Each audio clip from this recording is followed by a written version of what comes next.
Assalamualaikum warahmatullahi wabarakatuh. Kembali lagi dengan saya, Ismail Purnama, dalam kuliah matematika ekonomi ya, bagi mahasiswa, mahasiswi jurusan akuntansi, SPI, Stikom, Kartosuro.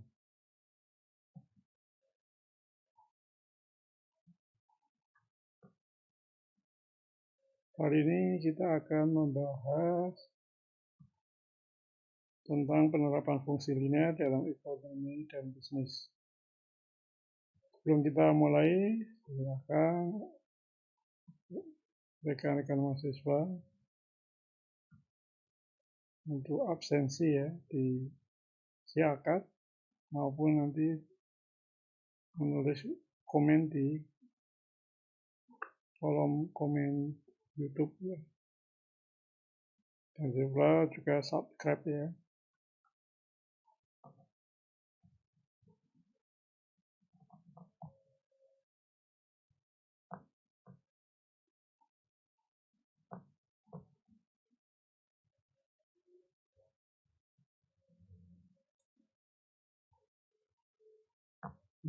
Matematika ekonomi ya.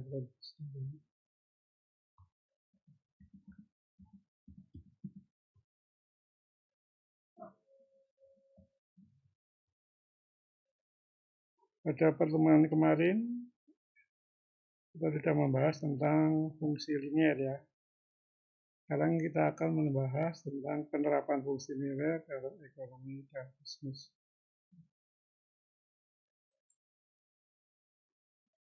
Fungsi linear adalah suatu fungsi yang sangat sering digunakan oleh para ahli ekonomi ya, dan bisnis dalam menganalisa dan memecahkan masalah-masalah ekonomi. Hal ini dikarenakan bahwa kebanyakan masalah ekonomi dan bisnis dapat disederhanakan ya, atau diterjemahkan dalam model yang berbentuk linear. Jadi dalam permasalahan ekonomi dan bisnis biasanya permasalahan bisa disederhanakan dengan fungsi linear ya. Kebanyakan memakai fungsi linear ya, jarang yang memakai fungsi non-linear. Jadi kita akan membahas tentang fungsi linear lebih dulu ya. Beberapa penerapan fungsi linear dalam bidang ekonomi dan bisnis adalah ada 6 penerapan yaitu pertama fungsi permintaan, fungsi penawaran, dan keseimbangan pasar. Yang kedua, keseimbangan pasar, dua macam produk, biasanya ada dua produk ya. Kalau yang pertama tadi satu produk saja. Yang ketiga, pengaruh pajak dan subsidi terhadap keseimbangan pasar. Yang keempat, fungsi biaya, fungsi pendapatan, dan analisis pulang pokok ya, atau BEP ya, break even point. Yang kelima, fungsi konsumsi dan tabungan. Dan yang terakhir, model penentuan pendapatan nasional, atau ini bisa sensus nasional juga ya.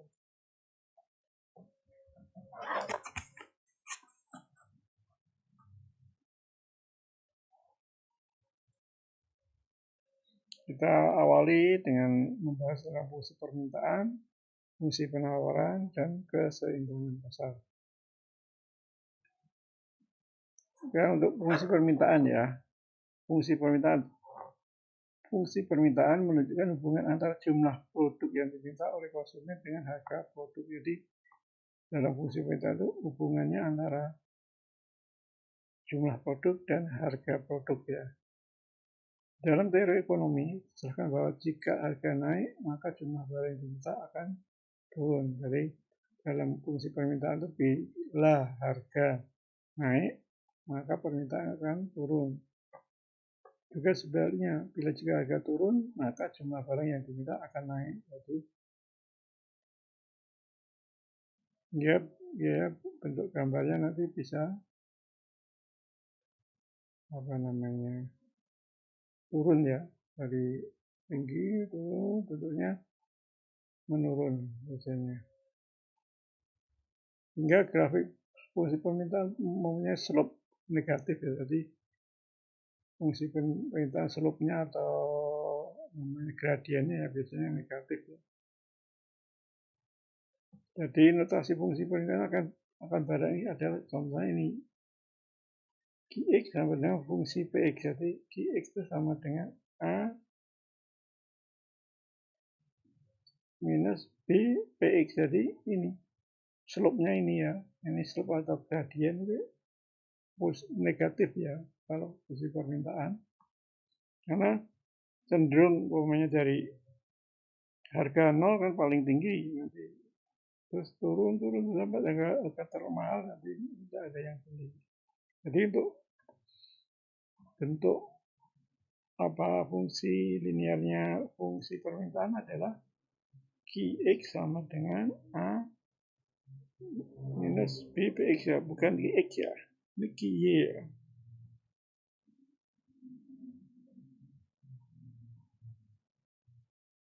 Qx ya, oh ya, Qx ya, atau Px sama dengan A plus A bagi B sama dengan 1 per Qx. Jadi kalau dibalik ini, karena Qx itu jumlah produk X yang diminta, Px itu harga produk X, A dan B parameter.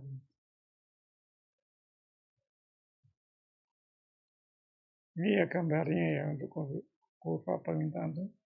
Harganya tuh turun ini ya. Apa gambar kurvanya tuh. Dari yang harganya 0 ya, dia akan menghasilkan apa yang dibeli oleh konsumen akan paling besar. Ini 10. Ini kalau harganya naik-naik, nanti juga jumlah permintaannya kan turun sampai harga yang termahal tidak ada yang beli. Jadi sebagai catatan ya, kurva permintaan itu slope-nya itu minus ya, atau gradiennya itu minus ya. Itu gambar untuk fungsi permintaan. Sekarang fungsi penawaran. Fungsi penawaran menunjukkan hubungan antara jumlah produk yang ditawarkan oleh produsen ya untuk dijual dengan harga produk. Jadi dia kalau penawaran tidak tergantung dari jumlah konsumen, jumlah yang dibeli, tapi tergantung dari jumlah produksi ya. Kemudian dia menawarkan produk ya dengan harga yang ditentukan sendiri, dengan produk semakin banyak semakin baik. Di dalam teori ekonomi dijelaskan bahwa jika kalau fungsi penawaran ya, jika harga naik maka jumlah barang yang ditawarkan akan juga bertambah ya. Karena dia akan untuk menutup biaya produksi ya, semakin harganya tinggi kan, produksinya harus juga tinggi karena untuk mencapai titik impas dulu. Kalau harganya naik, konsumsinya turun, dia akan rugi ya. Produksinya turun akan tidak menutup biaya produksi nanti. Jadi menurut teori ekonomi itu fungsi penawaran itu adalah jika harga naik maka jumlah barang yang ditawar juga akan bertambah. Kemudian juga sebaliknya bahwa jika harga turun maka jumlah barang yang ditawarkan juga akan turun. Hingga grafik fungsi permintaan punya slope positif ya. Jadi slope-nya atau gradiennya dia akan seiring ke atas atau positif. Jadi notasi fungsi penawaran akan barang X adalah Qx sama dengan fungsi Bx. Dimana Qx sama dengan ini kalau ini ya apa namanya konstanta ini bisa plus minus ya nggak masalah. Ini kan kalau ini contohnya minus ya. Yang terpenting ini B-nya itu harus positif ya. Gradiennya itu harus positif. Atau slope-nya itu harus positif. Kalau yang ini enggak terpengaruh ya. Ini bisa plus bisa positif. Atau jika dibalik ya, Px sama dengan A bagi B plus 1 per B Qx ya.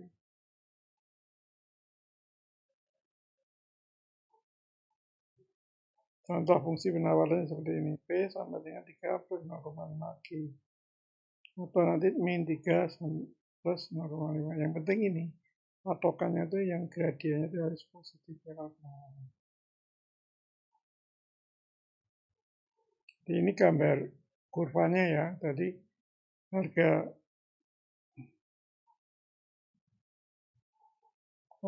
rendah, jumlah juga akan rendah. Harga naik, jumlah nanti yang diproduksi akan makin naik juga ya untuk menutup biaya operasionalnya. Kalau biayanya tinggi tapi produknya diturunkan ya nanti akan terjadi kerugian ya.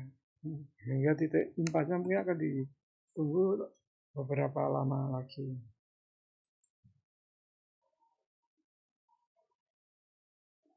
Yang ketiga, keseimbangan pasar. Jadi pasar suatu macam barang kita akan padu ada dalam keadaan setimbang ya. Apabila jumlah barang yang diminta di pasar tersebut sama dengan jumlah barang yang ditawarkan. Jadi fungsi permintaan sama dengan fungsi penawaran. Jadi QD sama dengan QS ya. Atau PD sama dengan PS ya. QD itu berarti tujuh kali sama ini. QD sama dengan PS atau PD sama dengan PS. Itu perpanjangan kurva permintaan dengan kurva penawaran. Jadi musiman pasar itu perpotongan antara kurva fungsi linear permintaan dan fungsi penawaran. Ini bisa kita gambarkan nih. Jadi ini fungsi permintaannya. Ini fungsi permintaannya ini turun. Terus fungsi penawaran ini naik. Terus ini garis ini dikeluarin karena kita mulai dari nol.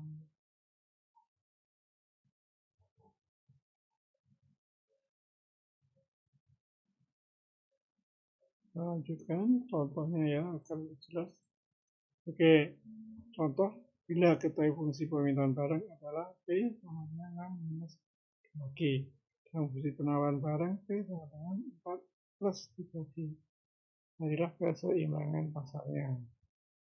Jadi keseimbangan pasar adalah GS sama dengan GD.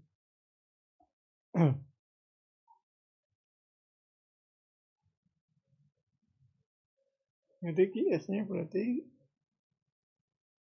ini ya, 4 plus 3G atau G sama dengan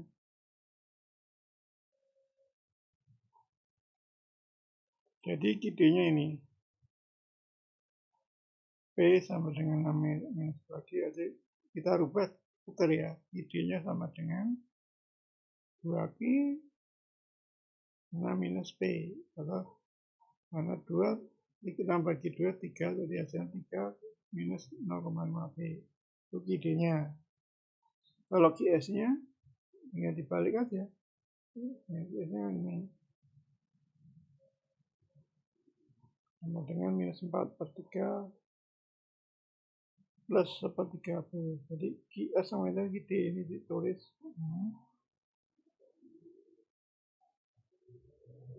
Angka dijadikan dari satu dengan angka P dijadikan dengan P sehingga dihasilkan 56 per P sama dengan sepertiga P. Sehingga P diketahui 78 per 15 atau lebih di ringkas ya, jadi 26 per 5. Maka untuk mencari tinggal dimasukkan aja ke sama ini. Ini dimasukkan pakai ini ya. P sampai dengan 3 minus 0,5. Hasilnya akan didapatkan Q-nya sama dengan 0,4. Itu contoh keseimbangan pasarnya.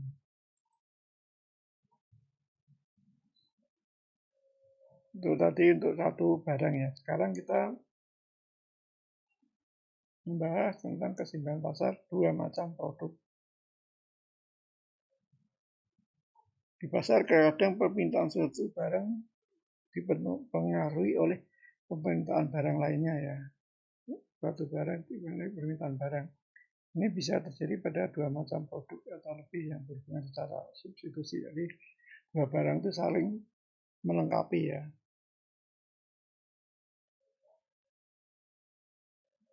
Sebagai pelengkap atau sebagai produk pengganti. Contohnya seperti beras dengan gandum itu juga satu rumpun ya. Minyak tanah dengan gas LPG dan lain-lain.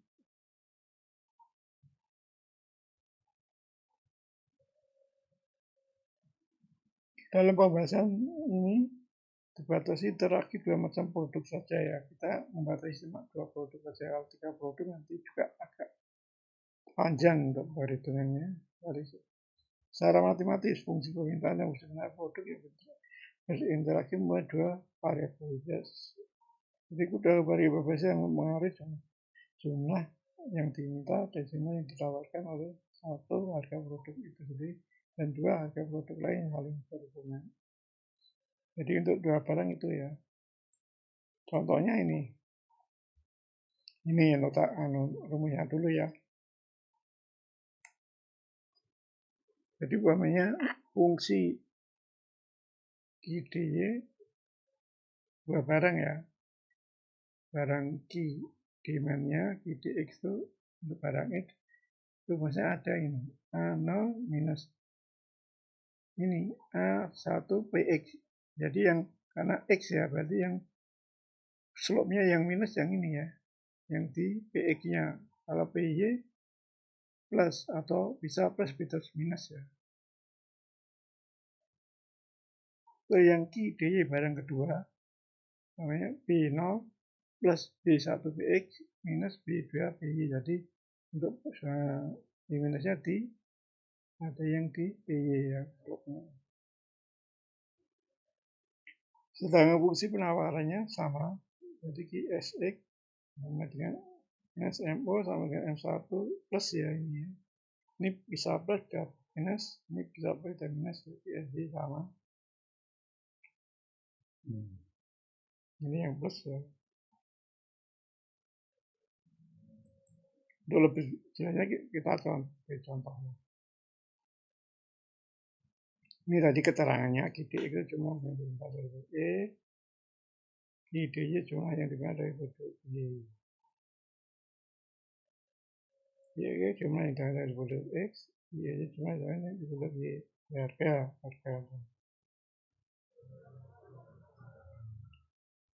Jadi untuk mencari keseimbangan pasar dua barang itu kita ngitungnya nanti barang itu sendiri dulu ya, antar barang satu QSX sama QDX, yang itu QSY sama dengan QDY. Nanti baru disubstitusikan. Untuk lebih jelas kita kasih contoh ini ya. Diketahui fungsi permintaan dan fungsi penawaran dari dua macam produk, yaitu pertama QDX. Nah, barang pertama 5 minus 2 PX plus PY. Terus barang kedua 6 plus PX minus PY. Terus fungsi penawarannya ISX barang pertama minus 5 plus 4 PX minus PY. Terus barang kedua Y minus 4 minus PX plus 3 PY. Carilah harga dari jumlah keseimbangan pasar. Jadi kita cara menghitungnya kita memakai cara dua itu ya. Satu barang dicari dulu. Barang pertama kita cari dulu QDS sama QSX. Ini dimasukkan. Nanti akan ditutup oleh persamaan ini. Ini persamaan pertama untuk barang pertama. Terus yang kedua juga sama caranya. QDY, QSY, dimasukkan sama hingga dihasilkan kesamaan untuk barang kedua ini. PX, PY sama dengan 2,5 plus 0,5. Setelah didapat dua persamaan ini ya, barang pertama dan kedua, kita substitusikan.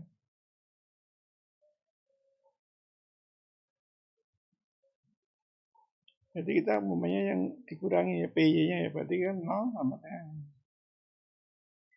Hingga PY-nya bisa ketahui minus 1.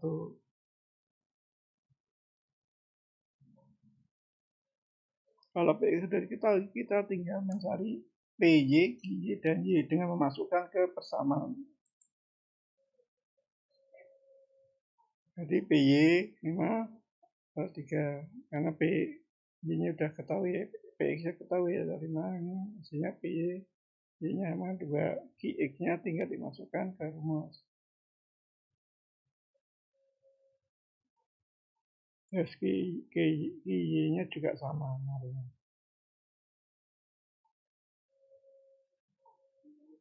Itu untuk dua barang ya.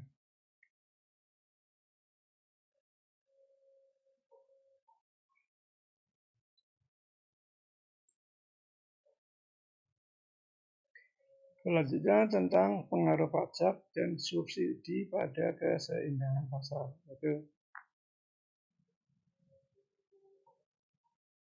Jadi kita membahas tentang pengaruh pajak dan subsidi pada keseimbangan pasar.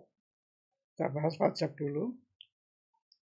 Adegan pajak yang dikenakan pemerintah atas penjualan suatu barang akan menyebabkan produsen menaikkan harga jual barang tersebut sebesar tarif pajak per unit ya, sehingga fungsi penawarannya akan berubah, yang pada akhirnya keseimbangan pasar akan berubah pula.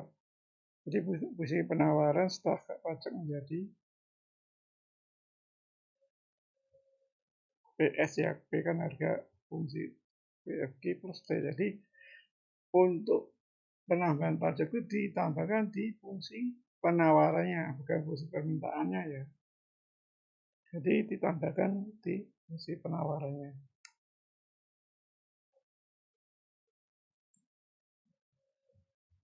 Sebagai contoh,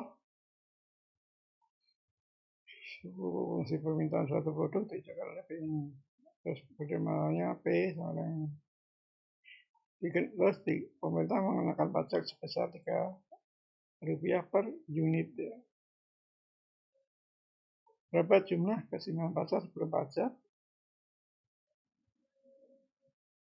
dan sesudah pajak ya. Terus kita mencari berapa besar pajak per unit yang ditanggung oleh konsumen, terus ditanggung oleh produsen, dan besar penerimaan pajak yang diterima oleh pemerintah. Hanya itu ya.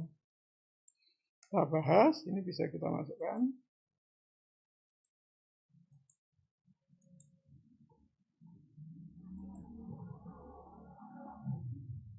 Jadi fungsi perpindahannya sampai dengan P sama dengan 15 minus Q.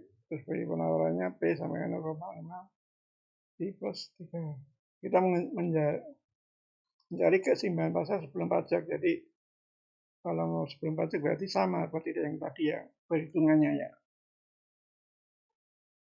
Ini tinggal disamakan, maka dapatkan hasil P-nya 3 dan Q-nya 12. Terus kalau sesudah pajak itu lain, berarti yang fungsi permintaannya tetap nggak ada penambahan. Terus fungsi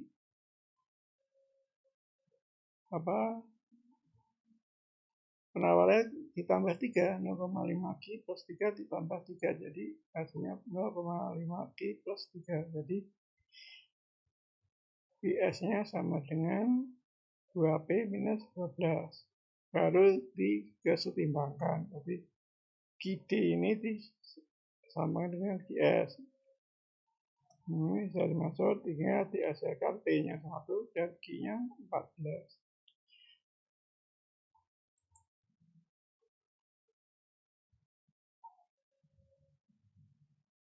Itu untuk pajak ya, untuk subsidi misalnya kita masih tadi selanjutnya analisis.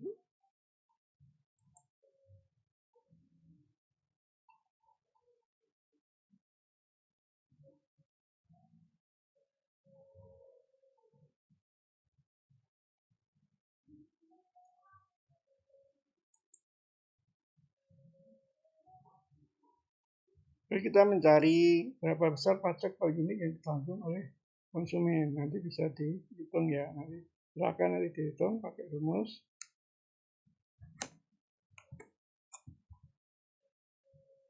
Unitnya berapa? Tinggal dikali dan nanti dihasilkan itu.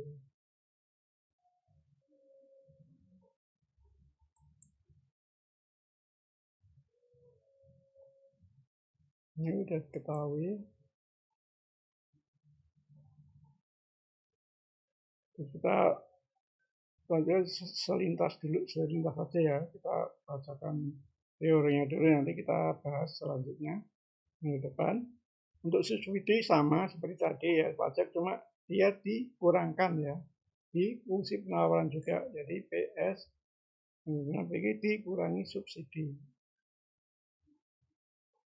Jadi untuk subsidi, terus analisis pulang pokok itu pakai rumus dasarnya TR sama dengan TC. TR sama dengan PQ dan TC gimana ini? Berarti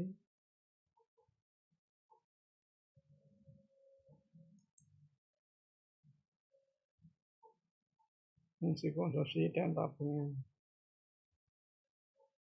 Ini secara teori ya. Jadi untuk pertemuan hari ini kita sampai di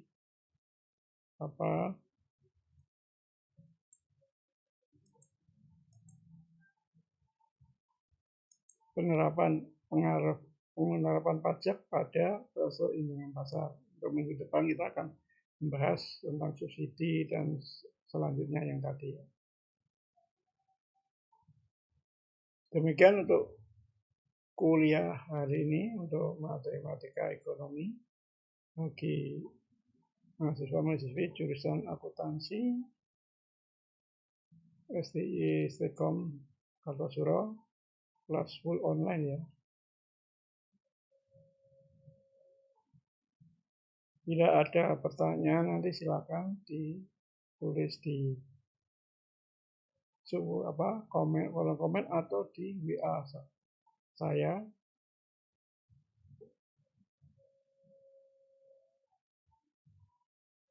Sehingga tidak ada masalah ya. Apabila ada pertanyaan silakan nanti ditulis di WA. Demikian untuk kuliah hari ini. Untuk materi hari ini.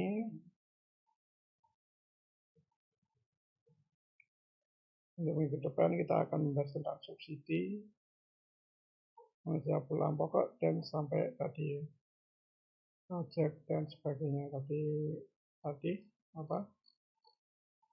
minggu depan kita akan membahas yang ini,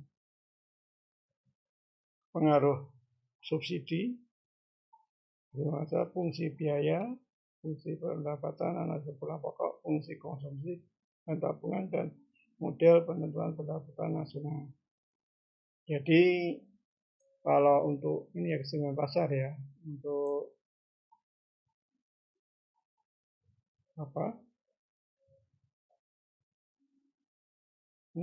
kena pajak dia yang sebagai clue-nya ya, pajak itu ditambahkan di fungsi penawarannya, bukan fungsi penerimaan. Jadi untuk mencari keseimbangan pasar setelah kena pajak, nanti penambahan pajaknya ditambahkan di fungsi penawaran harga. Itu aja untuk kuliah ini.